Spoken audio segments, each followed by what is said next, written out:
Hello and welcome to the Knowing Self, Knowing Others podcast, the fortnightly podcast that talks about self-aware leadership with thinkers from around the globe. If you want to be a better leader and a better work colleague, then join me, your host, Nia Thomas, as we talk to today's Knowing Self, Knowing Others guest. Hi listeners, today I'm joined by Dr. Ketan Kulkarni. And Ketan, it's really nice to have you here. We haven't spoken for a little while. Listeners, if you don't already know, Ketan and I have done a little bit of work together already. You may have seen our article go live on LinkedIn in January 2023. I guess we came together because we had an interest in self-awareness, but coming at it from very different angles. And we realized that our interest in healthcare and self-awareness in healthcare was a commonality. So if you're looking for our article, it's Thoughts on Self-Awareness for Patient Health and Wellbeing. But Ketan, welcome. Thank you so much, Nia. Thanks for having me. And it's a pleasure to be here. I think I'm much looking forward to all the wonderful talk we're going to have. Absolutely. Ketan is a physician by trade, but a physician, an author, an entrepreneur, and lots of different things. Ketan, please do introduce yourself. Yeah, thank you again for having me. And, you're right? I mean, I have that identity of a physician, and one of my roles is being a physician and trying to take care of my subspecialty patients. But that's a great starting point, because a lot of us just only identify with our one role or one profession or one job. But I think that's really not so true, right? Because nobody is just one thing. We are more than one thing. And my journey or summary so far has been the connection and identification with those different facets of my interests and experiences in life, so that, becoming a physician, becoming an entrepreneur, looking at sort of broad opportunities and developing something that can make the world a better place, becoming an author, to try and contribute some of my thoughts and feelings and ideas that can hopefully positively impact the world, becoming a life coach and then a finance coach to try and positively impact people's perception about money and business and investing, and so on and so forth. There's a few other things in the making too. So, my journey has been all about this journey of discovery, and I think I'm quite excited for what's going to come. Amazing. And one of the things that you mentioned is that you're an author. And listeners, I actually have Ketan's book here. I know we're not visual at the moment, so this is the book. Did you hear that? It's there. I'm more than halfway through the book now, and I really like the style and the way that you talk. You really tell it like it is. And I like that style of sort of laying bare all of the important things that we need to consider in life. And actually, sometimes we go down a rabbit hole of focusing on things that aren't really important. But I think this book is really good in terms of bringing you back to this is what's important to you in life. And one of my favorite lines so far is on page 75. When your mind, body, values, and everyday life are all in sync, great things begin to happen. And I love that. I read that and I got to that page and it was like, boom. That really was an amazing phrase. And I think that really leads us into self-awareness. And it's about once you have a knowledge and an awareness of yourself, you have an understanding about what things are great for you and how you make great things happen in your life. Yeah, I mean, you named it very right up. Well, first of all, appreciate all the feedback and the work you've done for reading through it, and I much look forward to all your thoughts and critique and comments once you're done. But definitely. You're right. I mean, that was the whole purpose of writing this book. That when I was going through this process myself, I couldn't find one resource that put it all out there as it is. We looked at hundreds and hundreds of resources and articles, and it was like, okay, somebody talks about quantum awareness, somebody talks about subconscious mind, somebody talks about gratitude, somebody talks about habits and emotions and coaching models. So we said, well, this is kind of crazy, right? We cannot expect one person to go through all these resources. It's all there. There's the ancient wisdom, there's the modern science, there's the mathematics. But then how do we try to put it together in simple language as is? And thus the book was born, and it took us 2 years to summarize all the evidence. And The purpose was this, that some people misinterpret that maybe in the beginning that, this was just meant for physicians by physicians, but that's nothing could be further from truth. It was really coming at life from an angle of a professional. Most professionals are busy, they're well trained, they always have stuff that they want to do, they want to get at, they want to have fulfillment and success. But what does it all mean? And that's why we tried to lay the book in that format that, we first tried to identify the problem, present the limited self model, and then dwell on the self-awareness piece, which I know is your top favorite, and then, talk about the awareness model, and then really suggest the idea that that's going to lead to outer excellence in the form of success and happiness and fulfillment.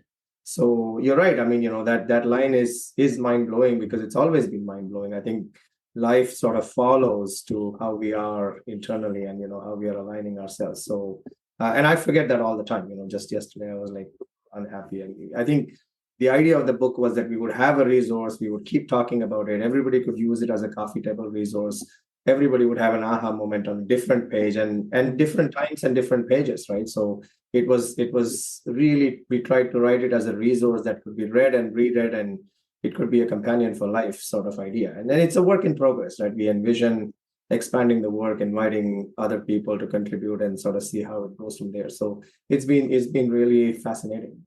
Listeners, we will make sure that there is a link to the book in the show notes so that you can go and buy your own copy. But this takes us very nicely into our question about what is self-awareness and how do you define it? Yeah, I think this is fantastic. And, I mean, I just want to sort of remind our listeners again to kind of take a peek at our article, because I think we tried to Hmm. really bring those ideas here. And the angle that we took on this was really based on ancient wisdom. And some people, I think, erroneously call it Eastern philosophy, but I think it's a global philosophy, right? I mean, it's been known for centuries and millennia that we as a human are own conscious awareness that is then aware of the mind, body, or the emotions, or the thoughts, or the brain, or whatever else it is. Like, we often erroneously assume that we are our brain, or we are our intelligence, or we are our emotions or thoughts, or even our body, because we dwell in it.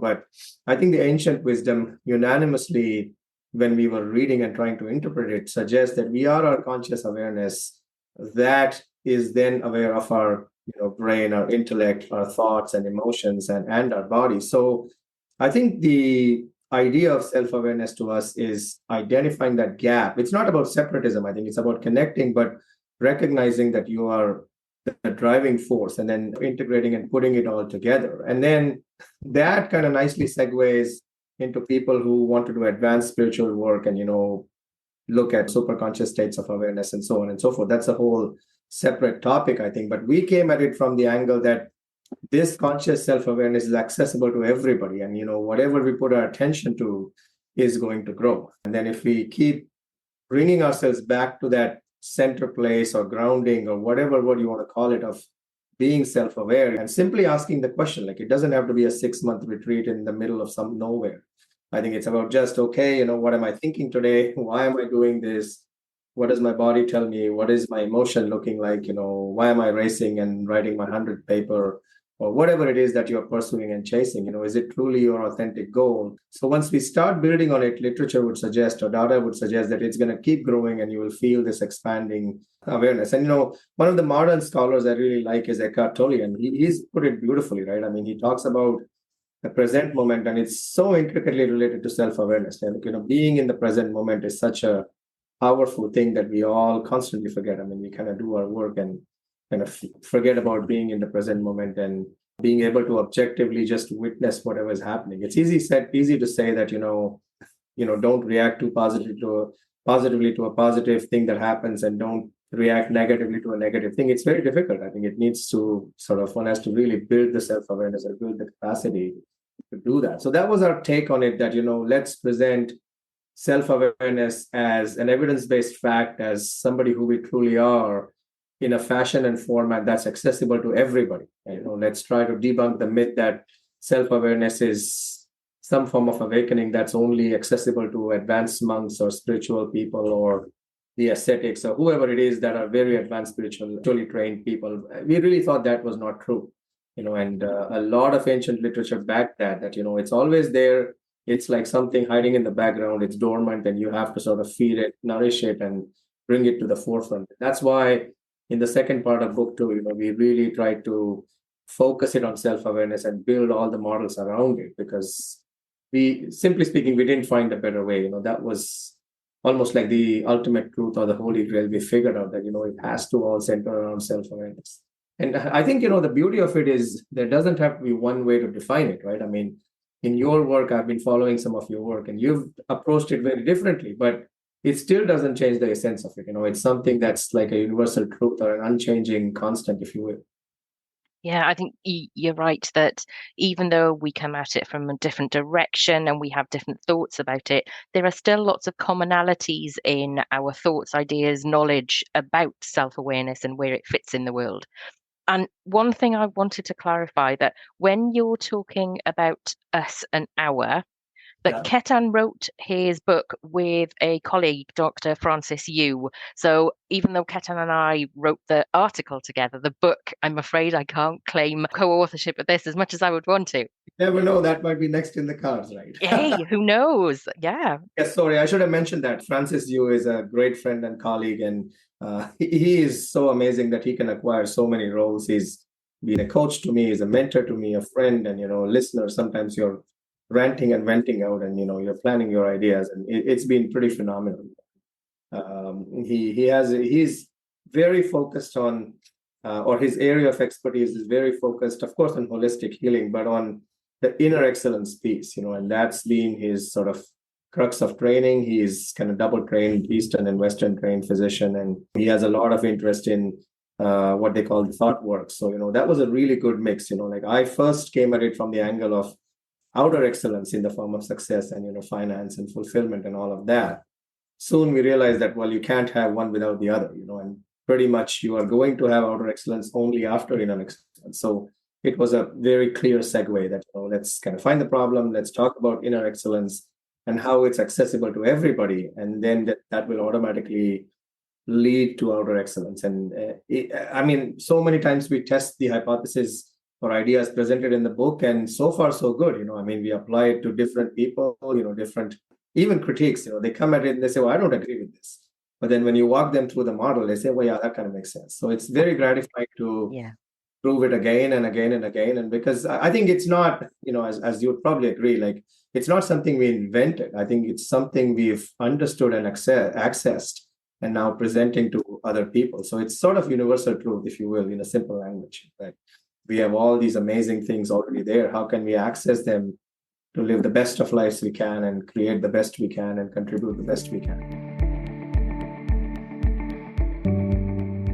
What are your thoughts on the relationship between self-awareness and leader effectiveness? And maybe this takes you back to more of your physician role, because I guess you will have worked in hierarchical organizations where that structure is very pyramid shaped, and you will have seen those leaders. And with your knowledge of self-awareness, how does that all that fit together? My gosh, I mean, you have a lot of body of work in this area, so it's kind of preaching to the choir kind of thing. But but you're 100% right. I mean, my journey around this did start there. So let's first face the fact that we know that the latest data from physician burnout space is like 50 to 60% physicians in all specialties, all age groups, all categories in North America are burnt out, which means they feel emotionally exhausted, they're depersonalized, they're disconnected. So imagine that, right? I mean, the magnitude of the problem is massive, right? You got 1.1 million physicians in North America, and the chance is 1 in 2 that you're seeing somebody, if you're unwell, that they are not interested in their work. I mean, that's huge.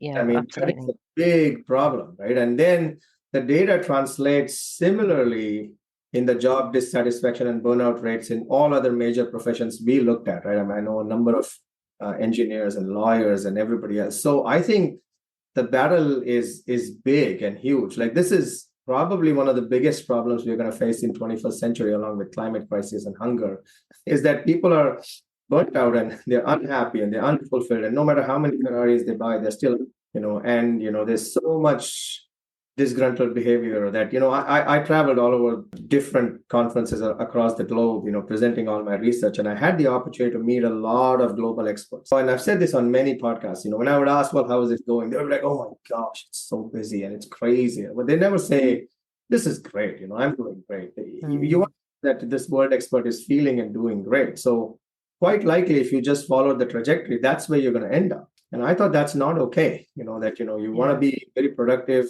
but also deeply fulfilled. Whereas there would be the rare couple, 2% people that would say, no, I'm really happy with my job. And that started that question as to why is this happening? And then several years ago, I had this opportunity to do some longitudinal leadership training.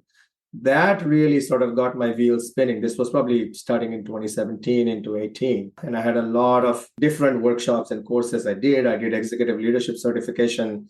I did some advanced leadership courses. And I think that introduced me to coaching. And then I became a coach. But all that to say that the idea that all of these people knowingly or unknowingly were presenting was centered around self-awareness, because that's what it's all about, right? I mean, if you look at Crucial Conversations book, kind of says, well, you should kind of rationally think about it and level the ground and manage your emotions and consider the alternative point of view. But how will you do that without self-awareness? It's impossible.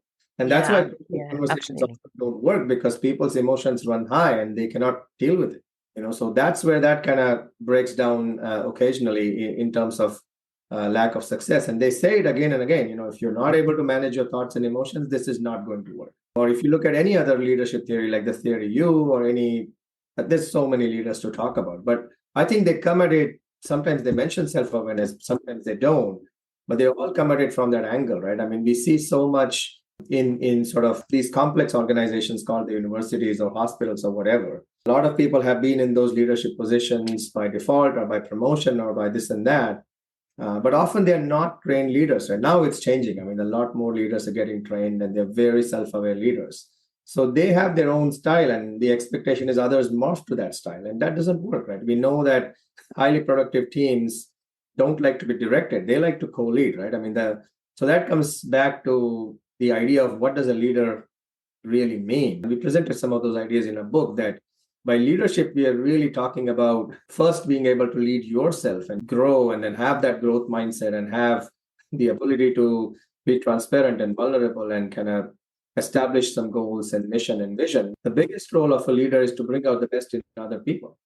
So if you're just kind of leading other people and telling them what to do, soon there's a disconnect. And we see that, right? I mean, recently I was asked to sit on an international committee that was looking at a intensive care unit and how they were functioning. And within 10 minutes, it was obvious that there was a big disconnect between the leader and the people in that country and hospital. And it was like, well, you're not going to fix it until you actually fix the fundamental problems that, people are just not cohesive.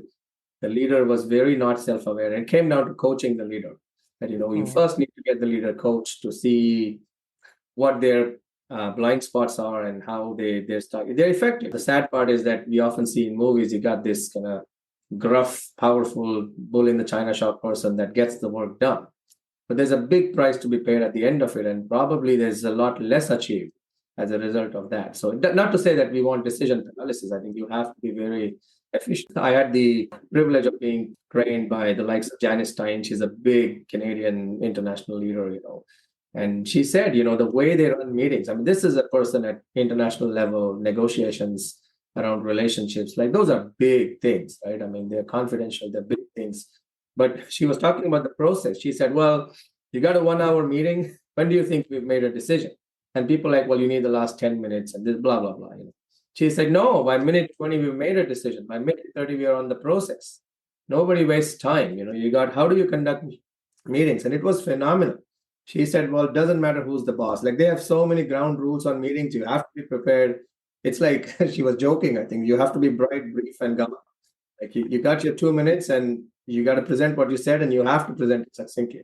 Otherwise, nothing will get done. Whereas if you ask so many people, I talked to so many university colleagues from different places, and they're like, oh my gosh, the meetings, nothing happens. So that means we're just kind of going perpetually around the topics and not solving the problem. So I think the idea of self-awareness is universal and so applicable to leadership that we need to really, and I think we say that in the article, right? We need to bring it down to a level that people feel that it's accessible to them. I think that's the challenge. That how do we present the ideas and break it down in a format that's easily accessible and people connect with it. So we're doing some recent work. You might have seen the videos. We're doing the animation videos around the concepts in our book. But the idea of that is to bring it down to school level, because I think that's one of the things we are not.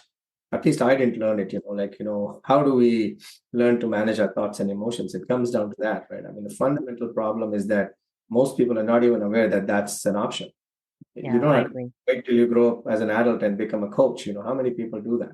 It's interesting that you're talking about self-awareness being so fundamental to so many different things that we think about and talk about. And I keep coming back to self-awareness, whether you're talking about humble leadership, cooperative leadership, inclusive leadership. If you don't have self-awareness at the base of that, none of the other things can build. No, no, they don't. And you're so right. I mean, one of my favorite styles of leadership is the visionary leaders. They have the big board as the vision board, and they're inspiring and motivating. But again, I mean, great visionary leaders are so self-aware, right? They know that that's not their strength. I can't do that. So they find somebody to deal with the marketing, or they find somebody to deal with the IT side of things, and they find this and that. And they're even willing to have their ideas challenged, right? I mean, it's not like it's a fixed goal that they're willing to morph. And some of the best mentors and leaders I found were much more open to that than others. And a lot of them are very good listeners. Like they would kind of listen out and still direct. So I think there's a lot of work that can and needs to be done in the area, right? I mean, more often than not, I think I find that leaders are not trained in self-awareness, and I would that's a agree. big challenge. Do you think effective leaders can be found at all levels of organizations? And why do you think that? What's led to your view? Yeah, because 100%. I think when you get to the leadership chapter in our book, I think leaders have nothing to do with titles and positions, and it's a state of mind, in my opinion. That I think they're at all levels. They're grassroots level leaders to top tier organizational leaders, right? I mean, so many times we see the woman or the person on the street that's helping out everybody in the summer, and giving lemonades or whatever else. We've got a person just a couple blocks from here. In the summer, he'll have ice cream for the little kids because he lives very close to the water. So he'll have cream for the little kids, and he helps out all the older people. Like, he's himself 70, but he's quite fit. So he helps out a lot of older people. So I think that's a fantastic example of a leader. And then you've got some stellar organizational leaderships, but I think they're at all level. And I think the reason why they're at all levels is well, of course, I don't think leadership has got anything to do with titles, although we're commonly misled to believe that. Hmm. B, I think it once again goes back to the self-awareness that, people who are driven by their mission or vision or passion or a purpose, they will go above and beyond to do more things. I mean, that's one of the fundamental, like the physician cohort is definitely, I don't even know the word, like, they're cerebrally geared to delivering good patient care. So they will do the right thing no matter what is at stake. And that's been, you can see on negotiation committee, that's been argued that the administrators know that they're not going to just ignore the patient and walk away. So often that works against them. And not to say that you must deliver excellent patient care, but it's a balance, right? I mean, it's something that you cannot place value on. Mm. You cannot say that your attention to the patient was worth $6. Well, you have to pay full attention, and so that gets me to the idea of non-tangible aspects of leadership. I don't think we love metrics, right? Because I've used this example a million times. Like, a net worth of $5 million is indisputable. It's easy to measure. Somebody's got $5 million. Okay, nobody questions it. But how do you measure these metrics of leadership? Oh, well, that's a good leader. But what does that mean? Like, people have these non-tangible metrics. They're self-aware. They have well-managed emotions. They are very good listeners. They are engaged. They're motivating. They're inspiring. They're positive impact on the thing. They're always optimistic. They're problem solvers. It's so difficult to measure these aspects, right? And I like Simon Sinek's work in this Me regard. too. He always says nobody wants the most competent. Like, the ideal person is the most competent and the most self-aware person. But I think he gives the example of Navy SEALs. They will often end up with the most reliable and moderately competent person because of these intangible aspects. And I depend on that person when, pardon my language, like the shit hits the fan. When it's terrible, who can I depend on? And I Yeah. think that's the fundamental issue, that it's being human. I mean, we almost need to find new terms, right? It's being a human leader, that who can I really trust when it's gone really wrong? And for example, at a personal level, it goes back to your inner circle or your coaches or mentors. Like we are all going to make mistakes, and it's not going to be good. So who do we really trust when that happens? So I think that's something really important to address. So I think this topic is worth the whole conference. Yeah, most definitely. Do you think leaders at the most strategic level of organizations have greater self-awareness than leaders at other levels of organization?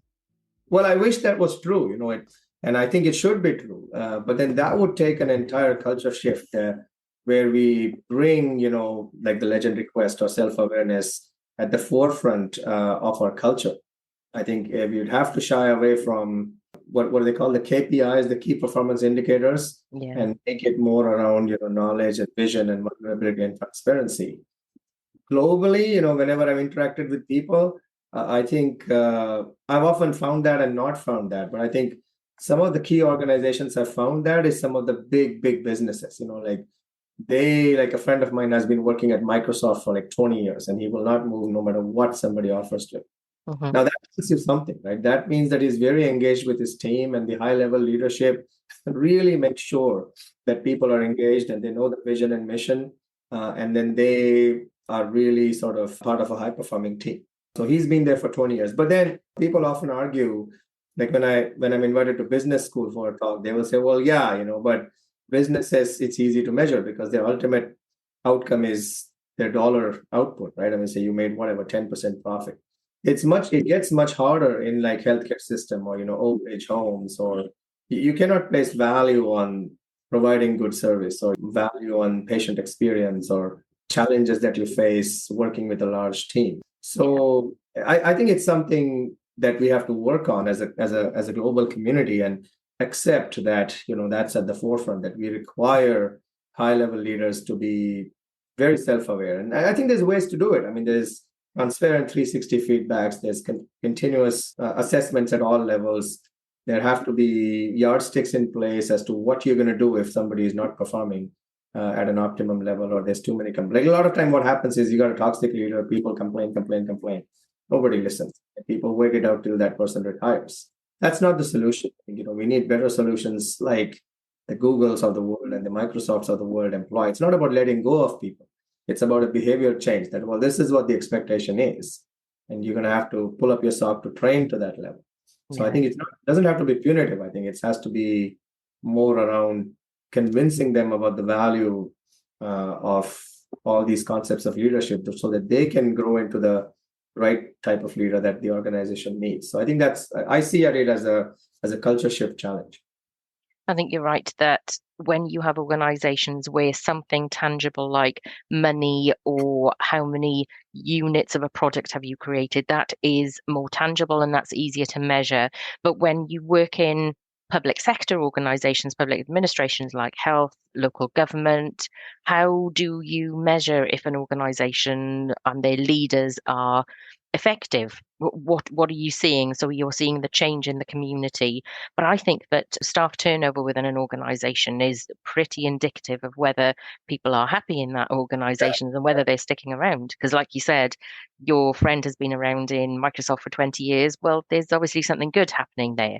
But Yeah. when you have other organizations, maybe a healthcare organizations where people are leaving after 18 months of employment, 2 years, then a conversation needs to be had. Yeah, for sure.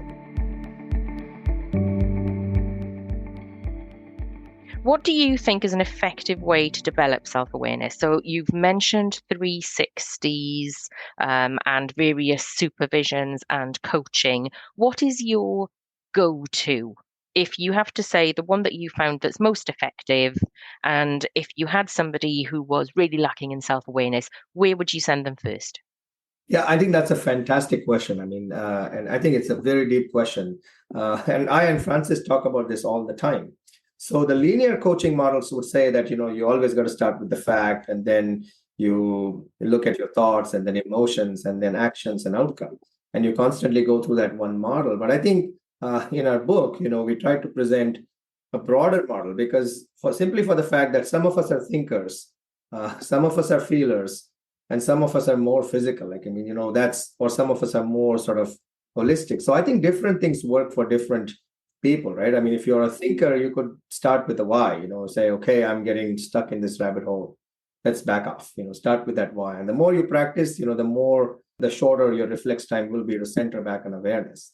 But if you're more of a feeling person, you could say, oh, I'm feeling bogged down and anxious or upset or whatever, or a plethora of positive emotions. You could say, well, wait a minute, which of these emotions am I paying attention to? If you're a more physical person, I have found that they find breath work more useful, or they just find standing still for 10 seconds more useful. Some people do the fist, or some people do a tensing the body exercise. Some people count to 10, like the counting to 10, I think works because it suddenly stops your flight and fight response and shuts everything down and makes you focus. I think that's a self-awareness exercise. Or, do 2 deep breaths or 5 deep breaths, or, 1 minute of mindfulness. I think these are all self-awareness exercises.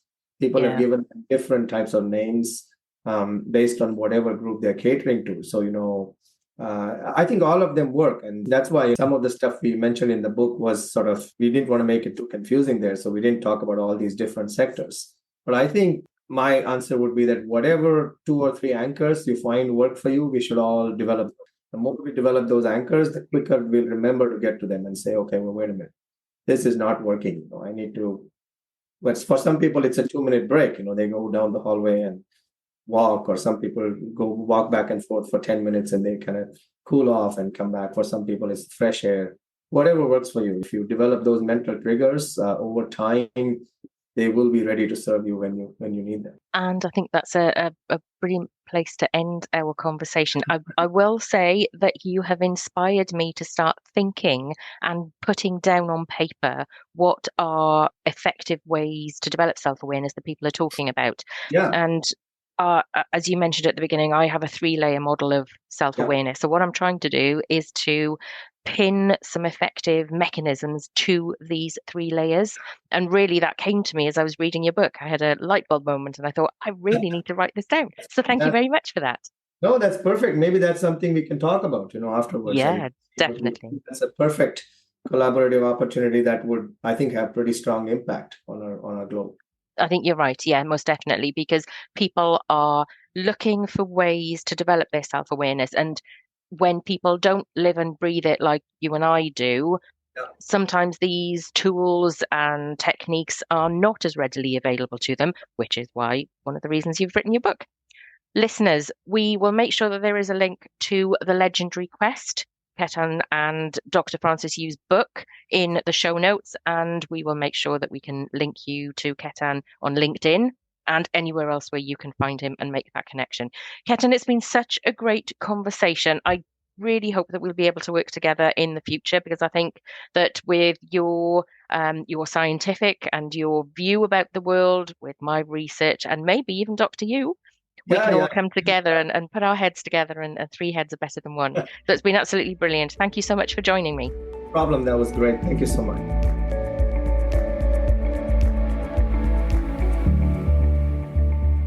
Thank you for joining me, your host, Nia Thomas, at the Knowing Self, Knowing Others podcast. After every podcast, I'm going to be doing a top takeaways review of the things that I've learnt from my discussions with guests, which you can find on my website, knowingselfknowingothers.co.uk, LinkedIn, TikTok, and the other main social media sites. Rates, reviews, and recommendations from you are the best way to get the word out about the Knowing Self, Knowing Others podcast. Open your favourite podcast app, find the Knowing Self, Knowing Others podcast, take a listen to some episodes, give it some stars, and write a little review. A little word from you means a big deal to me. Make sure you bookmark the Knowing Self, Knowing Others podcast on your favourite podcast player and tune in to the next episode in 2 weeks' time. The Knowing Self, Knowing Others podcast is available on Apple Podcasts, Spotify, Google Podcasts, Stitcher, Good Pods, Podchaser, Amazon Music, Podcast Index, Podcast Addict, Pocket Casts, Deezer, Listen Notes, Play